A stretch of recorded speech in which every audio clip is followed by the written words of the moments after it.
Welcome to the Trueface Podcast. My name is Robby, and I'll be your guide as we have conversations about what we can learn from what's going on in our lives. Most of us get stuck, and we end up wondering, is this really all there is to it?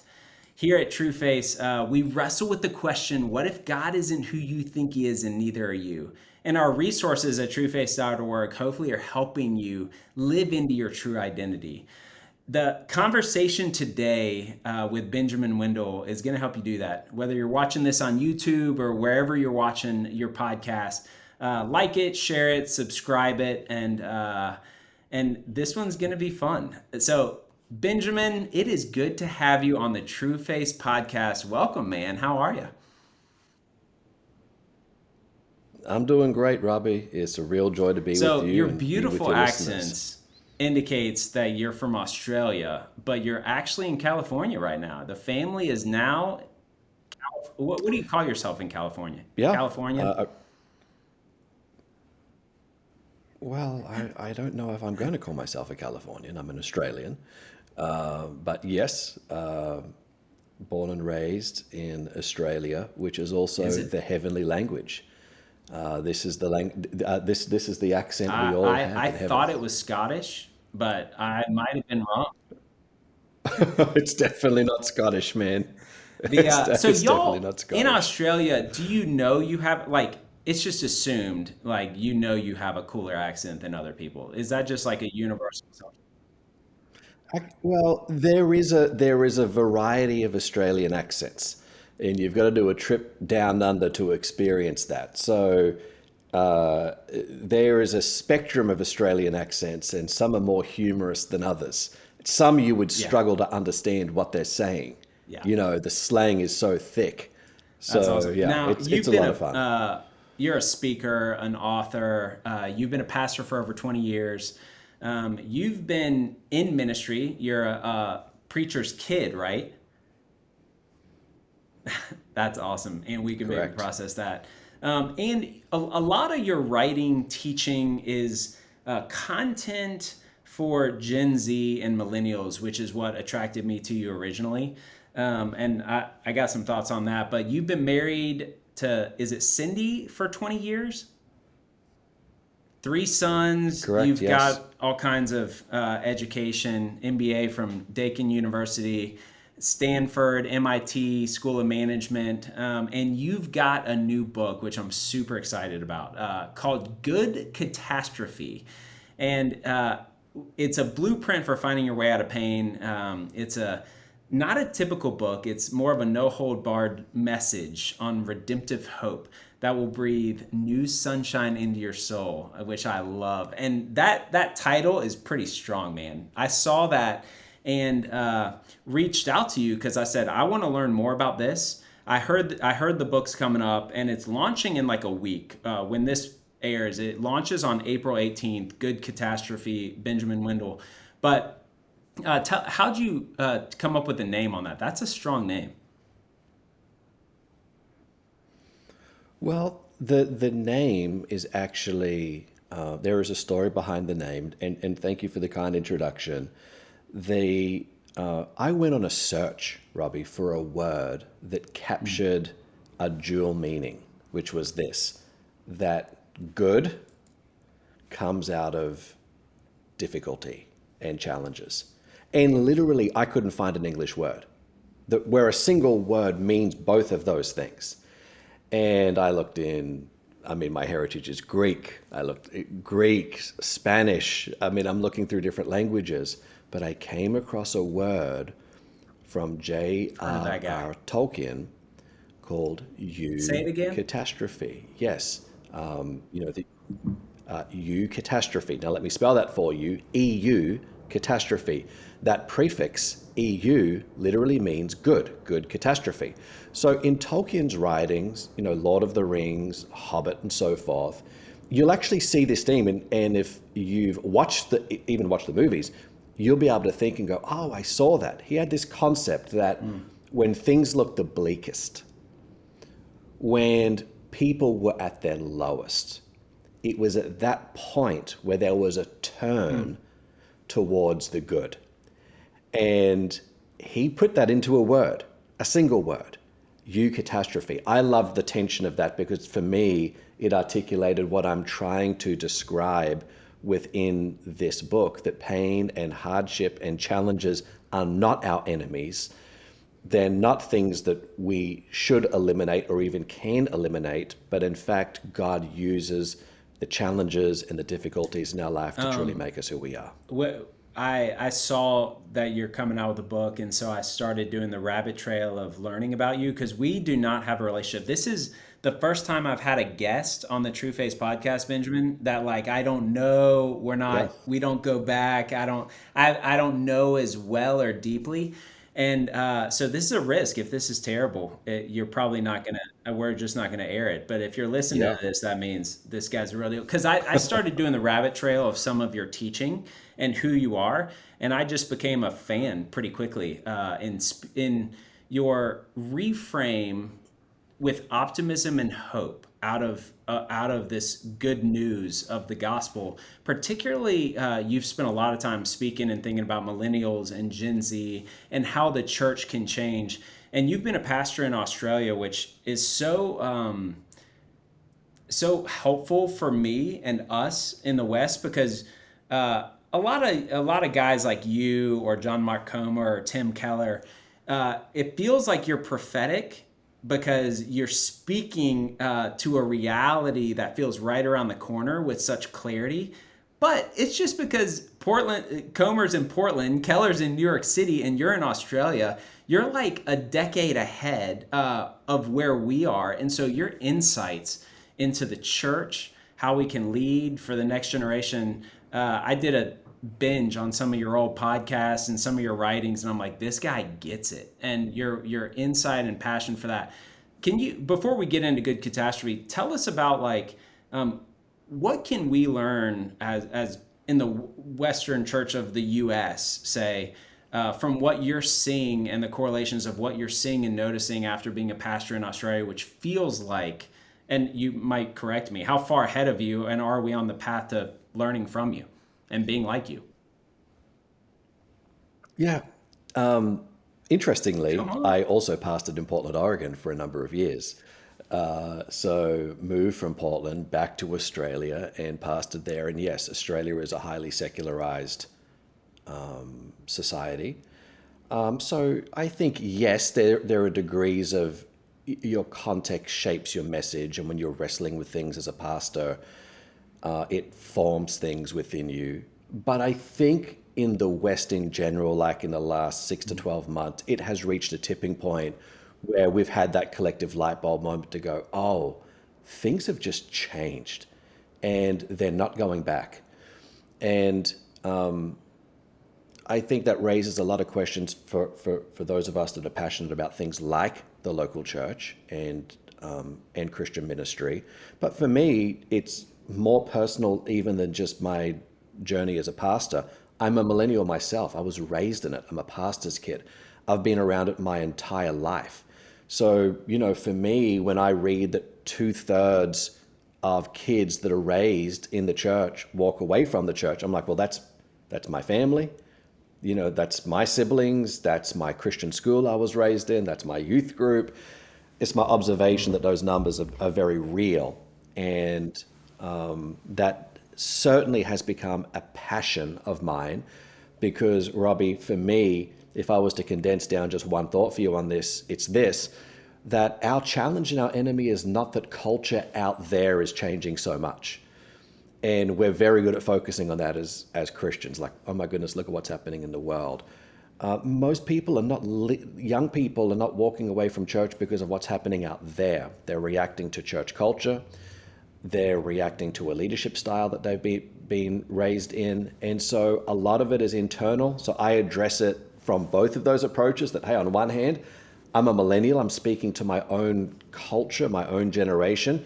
And then secondly, as a pastor, hey, there are a lot of things that we can do internally to bring about generational renewal and bring about change in the church. That's way harder to do. It's easier to judge the changes in the culture, Benjamin.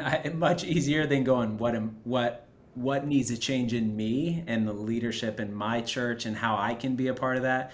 So you said the light bulb has led to us needing to ask some real questions. And I'm assuming that the primary question is what is the culture that I'm a part of and influencing that needs to change? Is that what I hear you saying? Which is the harder work of evaluating who I need to be, how I need to change. Yeah, I mean, I think I would condense that question down just to one word: why? So if we have this mandate of the Great Commission to go and reach the world, go and reach nations, disciple nations, but our own kids raised within our own cultures and faith communities and youth ministries and church camps and conferences and revivals and all that we do, literally the ones that we've raised within our cultures are walking away at alarming rates. Why are we not at least pressing the pause button and just asking this Yeah. question? Why?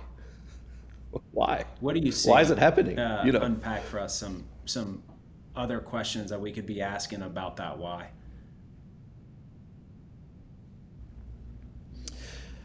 Well, for me, in my journey, I've chosen to be a part of the solution. I believe there is hope for the church. I'm optimistic about the future of the church.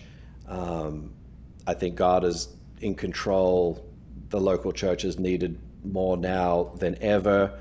But culturally within the church, we're not gonna modernize or fix things by better stages with more LED screens and better lights and cooler social media feeds.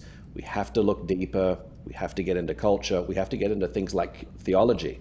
We've got to look at the questions that they're asking, and it's a part of the reason why I wrote this book, Good Catastrophe, because interestingly, Robby, when they survey young people, one of the primary theological barriers that they face to not church, just engagement with the Christian faith, is they don't know how to handle the question of why bad things happen to good people and how to process suffering. And this book isn't really an answer to why bad things happen to good people, but it is a whole new approach to how we conceptually see the challenges and imperfections in our life. I think that one of the big gaping holes in the Western church, this is soapbox between two new friends, is our theology of suffering.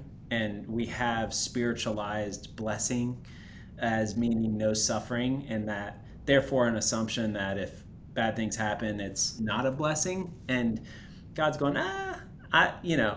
has this passion of yours, which I can't wait for this book, has the passion come more from your own experience or a story of like suffering that led to this catastrophe, this good catastrophe in your own life? Or is it a response to watching what's happening in society as we're moving to a post-Christian society with all the trauma and not having a theology that fits that? It started for me as a local church pastor, recognizing you start out of Bible college or whatever your Genesis story is for starting a church, which is what I did. And pretty quickly you realize that you're constantly walking with people through pain and challenges and crises. So it kind of started as that, but then, it grew into, I want to address a cultural moment. There's so much global upheaval and division and strife and uncertainty about the future. I want to help people address that, but then of course in their own lives, anxiety, fear, depression. But then for me personally, I mean, gosh, you just look at my last year, Robby. I lost my brother in very tragic circumstances to cancer. I lost two grandparents. I went through, major life change that was difficult emotionally to process, huge transition in my life, relocated countries, cultures. I mean, just massive, And I find that fascinating that it's not just one thing. It's like, oh my goodness, I don't know how many more of these layers can stack up. And if we have this postcard theology, which goes something like this, God's going to favor me and prosper me. And what that means is that I'm going to have this postcard beautiful life. And what happens is life throws mud at that postcard. And we have generations that simply then don't know how to handle that. They don't know how to process it. They think something is wrong. And in my era of being raised in a church, I would just say we're really good at talking about breakthroughs and miracles and suddenlies and all of those things, but we didn't necessarily leave room or a seat at the table for suffering and adversity. And yet we know this about life, that a big part of life is how we handle adversity. But here's the deal, theologically, it is a primary discussion of how we relate to God through the New Testament. Look at the writings of Paul. The guy was so candid and vulnerable and yet full of faith. No one could read Paul and go, you know what, the guy's just a bit of a downer. He's a pessimist. He's negative. He doesn't believe in the goodness of God. It's like, look at Romans 8. All things work together for those who love God, work together for good for those who love God. But we forget what the all things were. You have to actually read the story of the Apostle Paul. The all things that God works together for good were problems. The all things were not good things. They were bad things. And so Paul's journey taught him that God is so good that God can take the bad and orchestrate it in our life to good purposes. It doesn't mean that we're going to live a life free from adversity and challenge and hardship. And here's what I would hope to press on people, Robby, that if we truly understood what they did in our lives, we would actually reach a point where we're no longer trying to even eliminate those things, because we recognize that hardship and hope together do something for us that a problem-free life could never do. I love that. Hardship and hope do something when combined that a problem-free life will never do. And God loves us too much to allow that to happen, to miss out on that good life that comes with hardship and hope. So you've lived that as you're writing this book and getting prepared to launch the book. You've lived through some of that catastrophe in your own life. What's been the hardest truth to trust and to reconcile as you specialize in understanding and applying hardship and hope and this good catastrophe, and you're in the middle of it yourself? What's the most like, am I a hypocrite? I can't practice what I'm preaching. What's been the hardest part of that for you over the past year? You know, I didn't feel that way. It didn't make me question the narrative of what I've written about. In fact, it reinforced to me, oh my goodness, if we don't have a framework on how to process this kind of thing, like when you lose, my brother was 18 months older than me, when you go through that kind of loss, firstly, when you hear Christians say things to you that you're just like, you're not helping me. You know, it would be better for you not to say anything than try to put a positive spin on this for me. I don't need that. That's a misread of grief and of challenge. So I think you go through those, and to me, it reinforced it. But I've had this moment, because my book was already written, for the most part. And I'm like, I'm going through so much hardship and suffering. Maybe I shouldn't have called this book, Good Catastrophe. Maybe I should have called it, The Good Life or something else. Maybe this title has cursed me or something. I'm not sure. But my observation is, having pastored and walked with people for long enough, you're either in the midst of a challenge right now. And again, that could be mental health. That could be loneliness. It could be isolation. It could be marriage. It could be with your children. You're right now struggling with something. Or you're about to enter into something. And for me, I did a deep dive on the story of Job, and I have come to the perspective that there are significant aspects of the life of Job that we could revisit and potentially have misread and formed some unhelpful conclusions about. And I took a lot of comfort in re-looking at the life of Job, and what I discovered unpack some massively of those helped me. nuggets to tease us into getting the book. Yeah, well, Have you heard this way of telling the story of Job, Robbie? Because I know I shall have, being raised in the church. Job was a man who went through immense suffering, right? He was at the pinnacle of life, the good life, money, power, prestige. His life was booming, and he loses everything in a single day. Like children, business, physical health, just a catastrophic combination of tragic events that assaulted his life. The guy's physically unrecognizable. Fast forward this guy's life to the end.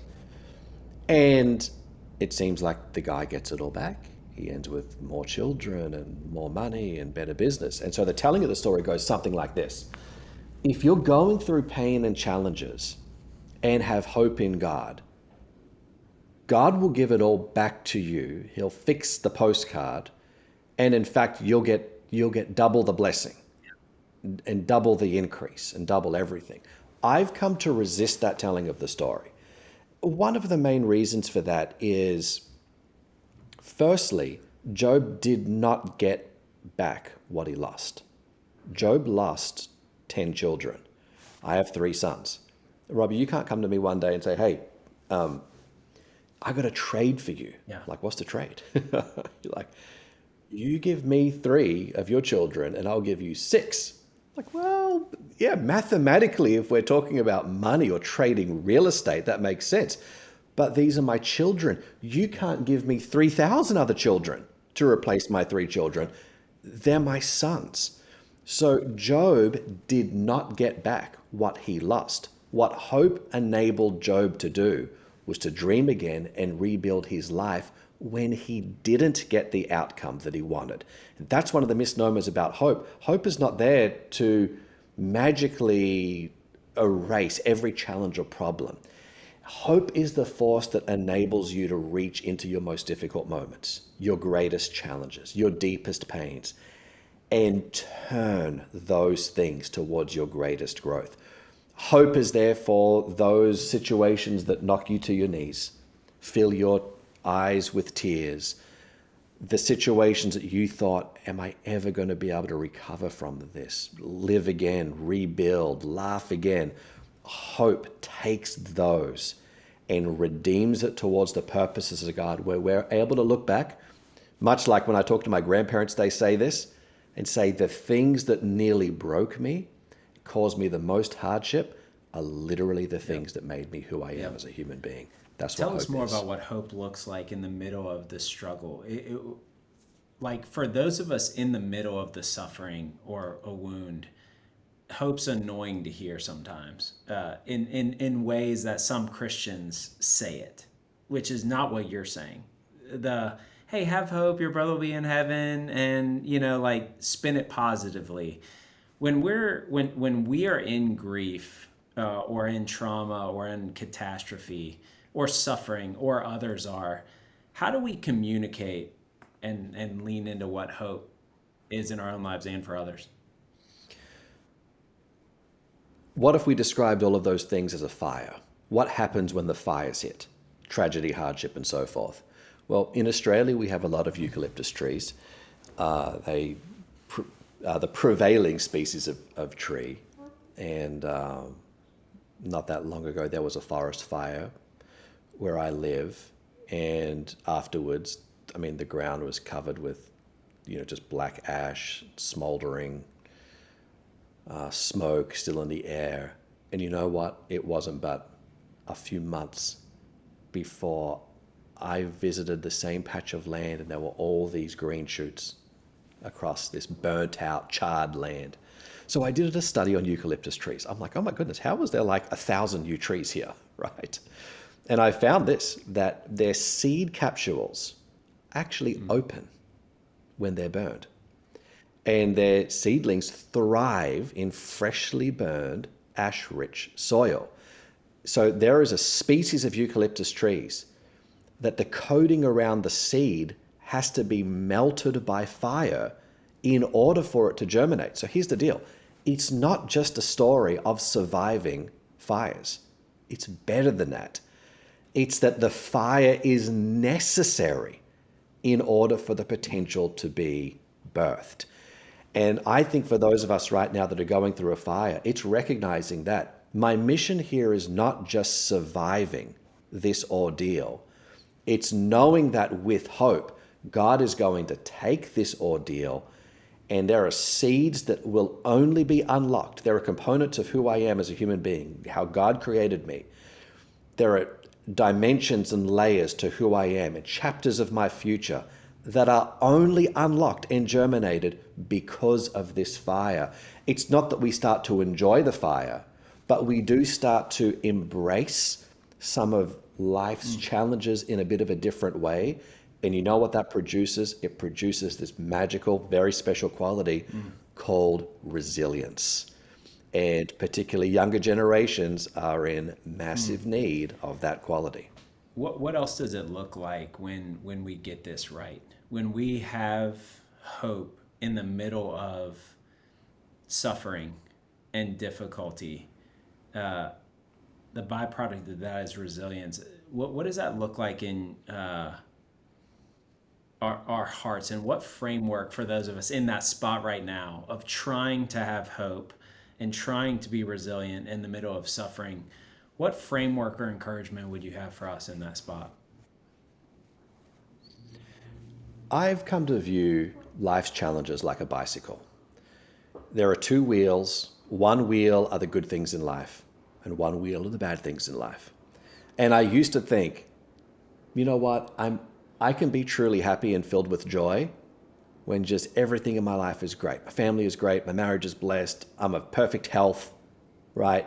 Then you soon realize, oh, I may never even get a single day of my life that's problem-free. So I've got to figure out how to ride the real bicycle of life where I've always got both wheels spinning at the same time. In other words, there's always some good happening in my life, always.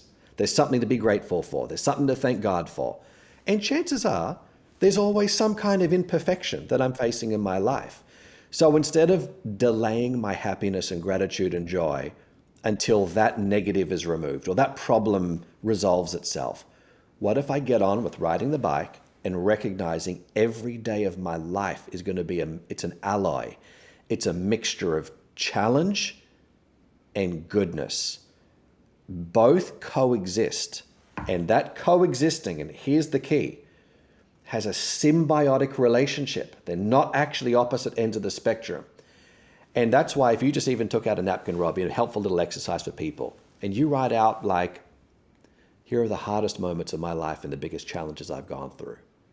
And then just draw a line down and start to write, here are the greatest blessings, the greatest opportunities, the greatest joys in my life. And you know what you'll find? You will tend to find there are links between those two things. That starts to reframe how That's you the symbiotic view relationship, hope. which that bicycle analogy is really Correct. powerful for me. I got off the phone with a friend 30 minutes ago, and he said, "How you doing?" And I was like, "I've been in a funk for like a week. I had a head cold, so I took some steroids, and it made me grumpy and irritable at every living person for like 7 days as like some byproduct to the." And I'm hearing you talk about this bicycle of the joy resting in the truce, which looks like character building and resilience in the middle of difficulty. And it was a head cold and irritability by steroids. And I felt like I needed to put my effectiveness of how I can love others on pause until it got through my system. And I gave myself permission to wait till the steroids got out of my system to be a loving human again. I'm pretty convicted right now of the lack of resilience that I've been feeling the past week, man. Well, it's funny you mentioned that, Robby, steroids. When I landed in Dallas from Australia, just a really long flight, right? And I put my back out. I'm at this great event. I was so looking forward to being there. I'm up in my hotel room, and my back was so bad I'd have 3 paramedics lift me to turn me over, and I got steroid injections. So I'm like, on one hand, I'm here and I'm in my new chapter of life, and on the other hand, I'm also taking these steroids, and yeah, they do affect you. I'm not sure if you're a fan of the comedian Jerry Seinfeld. He wrote this about his own life. He said, if I had to trade in the experiences I've had in my life, the last ones I'd trade in would be the really bad ones. Those are the things I'd hold on to until the end, because those are the ones that harden your resolve. It's a great quote. And I think that's what Tolkien was talking about with good catastrophe, that there is a turn that takes place. I believe that's what the Apostle Paul was talking about when he talks about all things working together for good, but those all things actually being bad things. And in fact, the more I studied scripture, Robby, I found this, that God specializes in hard situations. These are not the exceptions to the norm, but in fact, God is most active, most at work, most powerful, and most strategic when the odds are stacked against his people. And I think that should be cause for hope in all of us to recognize, if I'm going through difficulty, I can know this: God is going to be at work in those moments in such profound ways, but it may look differently to what I think or wish it would look like. I love Yancey's book. I can't even remember the title, but he talked about, like, we sit here and want, like, oh, if we could only see or hear from God, everything would be good. He's like, well, the Israelites had that and it wasn't so good. And the journey of redemption and love, how do you speak to the theology of, does God allow bad things? Does he redeem the things that will happen? And they, like, how do you give words to that for people? Well, what about the Apostle Paul, who talked about this thorn in his flesh, some degree of suffering and pain? He seemed to be a pretty good follower of Jesus to me, missionary, gave everything for the cause of Christ. So you're like, well, if God wanted to, in God's sovereignty, God could just heal him. I'm not sure we'll ever come to a place emotionally, not just intellectually, that will ever make any sense to us. If God is all-powerful and God is all-knowing, it's very hard to understand why there will ever be suffering. Because if God knows, God sees, and God cares, and God has the ability and the power to change something about this, why doesn't he? The only way this makes sense for followers of Christ is eternity and heaven. And we have just become so accustomed to a theology of what Solomon calls life under the sun, here and now, life on earth. So if I'm blessed now and things are good now, God's favor is shining upon me. But from a biblical point of view, we have to see life, not just life under the sun, which we know is broken and fallen, and sin has entered into the human story, and there is sickness and disease.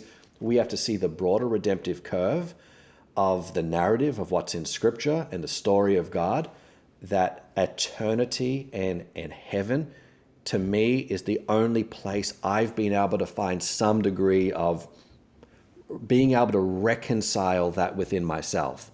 And I believe God is good. I believe God sees and God cares.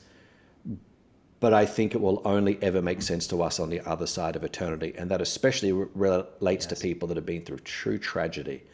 They've lost children, they've lost spouses, they've gone through unthinkable things. And they're like, where was God in the midst of that? And if God actually loves me the way you're describing, and God was able to have made about a change, why didn't he?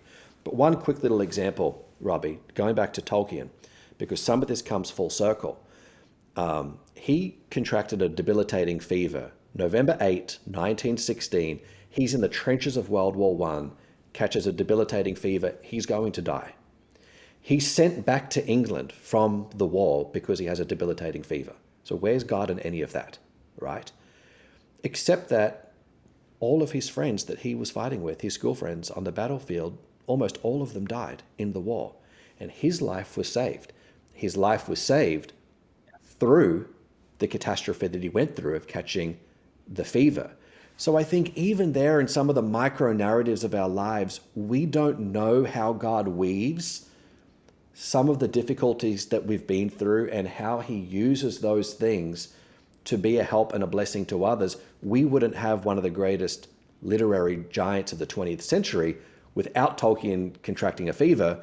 we don't know how God uses our life to be a blessing and help others in terms of how he uses the hardships we've been I through was in our pretty lives. shaped along those lines. It's like an old Chinese proverb or something. Old man has a prize horse. The villagers say, sell the horse.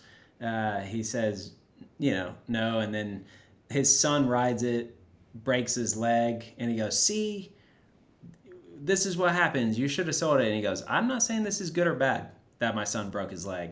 His son, they draft to the army. His son doesn't go to the army, doesn't die. And he goes, see, I'm not sure if it's good or bad. The horse runs away. See, I'm not sure if that's good or bad. The horse returns with 10 other horses. See, I'm not sure if that's good or bad. It's over and over of like this bicycle analogy of like, Right. we are functioning through the wrong friends. And if y'all did not listen, hit the 30-second back a bunch to listen to what Benjamin just said, because that was a blessing to me of like the framework of trying to get our head around what's good, what's bad is not ours, and it's impossible for us to gauge. We have to have an eternal view of that, which we'll never have. So it distills down into, okay, God, I trust you. Regardless of if it feels good or bad, your sovereignty and your love for me, I can trust. Because with that eternal perspective, that changes the framework of our pro-con evaluation. And that's the wrong premise, which, man, you said so well, Benjamin. That's an encouragement to me. I think of, I was shaped pretty significantly by that verse where Jesus comes back. He's sitting with Peter on the beach and they're eating, they're having breakfast after Jesus raises from the dead with one of his best friends in the world, Peter. And they're talking and he predicts Peter's death as a martyr at the end of a faithful life of Peter building the rock of which the church is built. And it's like, if I'm Peter, I'm like, hold on, Jesus, who just raised from the dead, who's my best friend. How about you take care of that one? Can you please not help me die a martyr's death after a life of faithfulness? Because that's a crappy postcard with a lot of dirt on it. And my postcard looks like a faithful life, be the rock of the church, and then die and go to heaven. And it's so hard for me to get my head around. Jesus as love loved Peter too much to not let that wheel of the bicycle happen. And it's like, from an eternal perspective, we can't contemplate that. Right. Oh, So true. Yeah, I know. It's the eternal perspective is, I think, what gives us the context for what we're talking your about here.